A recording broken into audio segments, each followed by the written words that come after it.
What's up, gang? Happy hump day. It's Wednesday here in not so beautiful sunny New Jersey right now. It's only okay out here. I wish I was still in Cali. So what I want to talk about today is time management. And one of the big issues with the training business, with coaching and the gym business, is that it's a by hour, by appointment business. You're either servicing one-on-one clients, small groups, or classes, like in a CrossFit class type setting or some type of boot camp type setting. So there's only so many hour days, so there's only so many ways you can get paid, and only so much you can get paid before you have to try to either scale, you go to higher price services, more higher price small groups, things like that. And or hire other coaches to start servicing more clients. Now at Varsity House, we've tried to do all of that, right? We've tried to niche up towards higher priced, more exclusive services. We are absolutely the highest priced service in the area because for a good reason. We have the absolute best coaches that, some of the best coaches in the country in my eyes. So, as a group, you have to charge what you're worth. So we're definitely one of the higher priced services in our area. And we have the results and the coaching and the community and the atmosphere to prove that, right? We have great facility, great coaching staff, and we get awesome results for our clients. I think one of the big problems that a lot of gym owners have is that they see sessions as dollars. And so it's real easy to get caught up in a situation where you're taking dollars, right, sessions all the time. And the next thing you know, you're making money, right? And that's a good thing, right? So you got 30, 40, 50 sessions a week and you're making money. But there will then become no time to do anything else.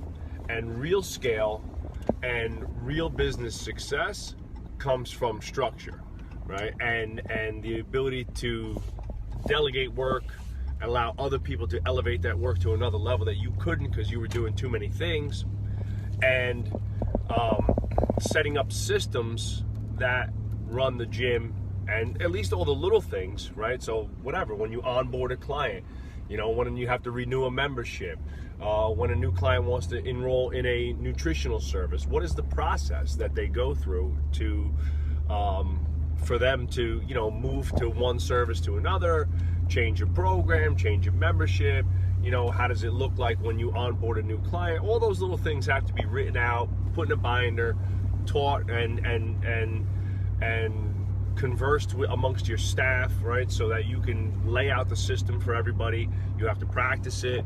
That stuff all takes time. When are you going to do that if all you're doing is training, right?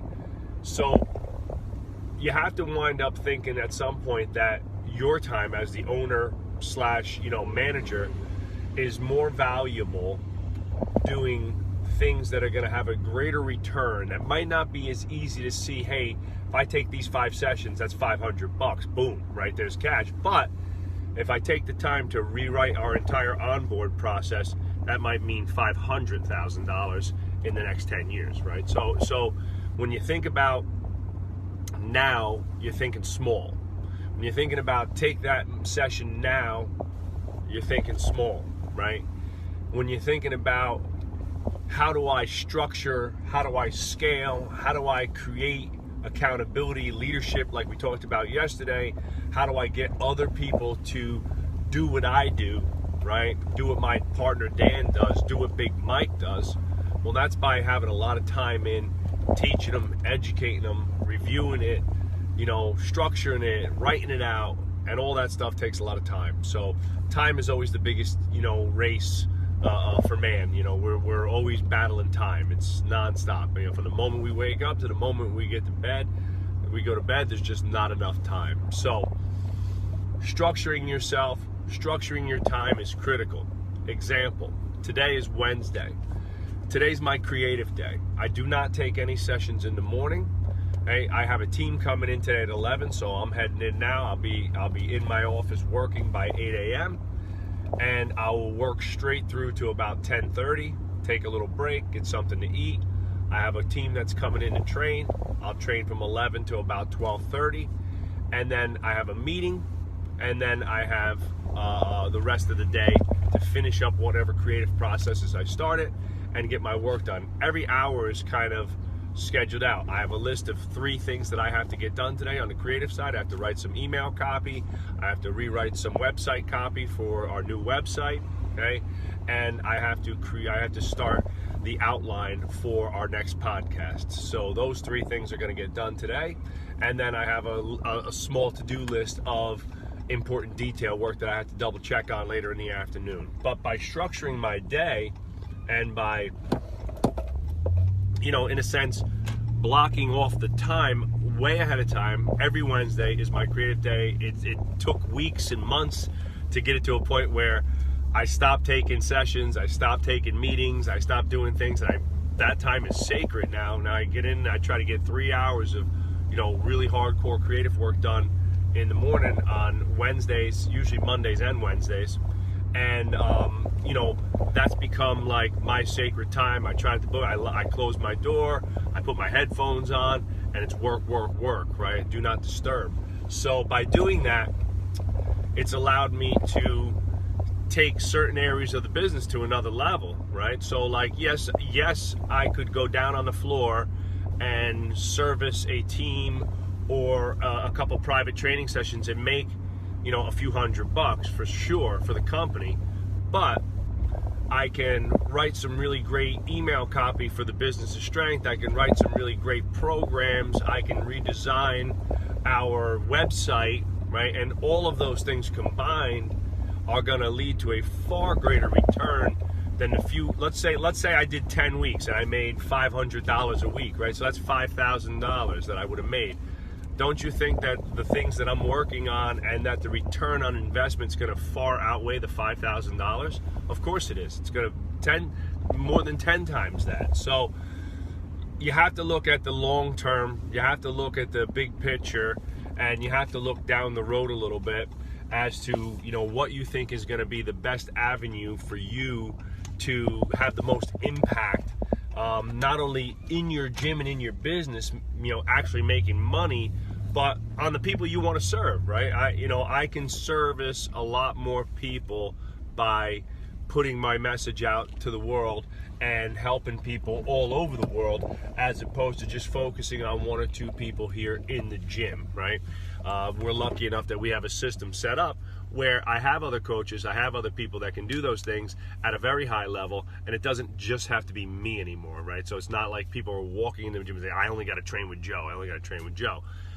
There's still some of that, right? I still do service some of the long-time clients and some of the high-level athletes and stuff, but I pick and choose, right? I pick and choose what I want to train and what I want to do, after 20 years, right? So I think I've earned that right.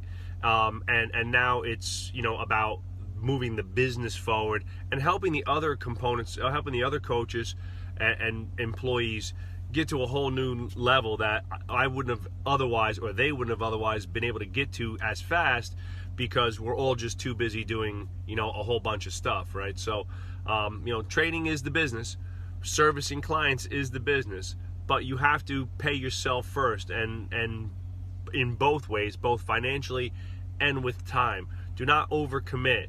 Do not make more commitment than you are willing to live with your life. Okay? Make sure that you find a happy balance between booking yourself with sessions, right, and booking yourself with personal time, business time, marketing, sales, creative work, right? You have to have those things in place in your weekly schedule as well. Otherwise, they'll just never get done, right? And that's just, part of life, right? We are gravitated to the lowest hanging fruit.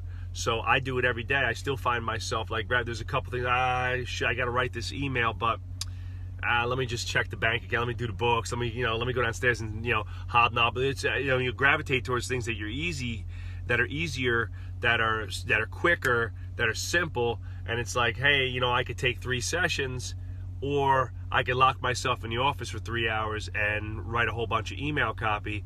And the return for a lot of people in your head is just like, oh, well, let me just take that money and get it done. And then that you never get that time back.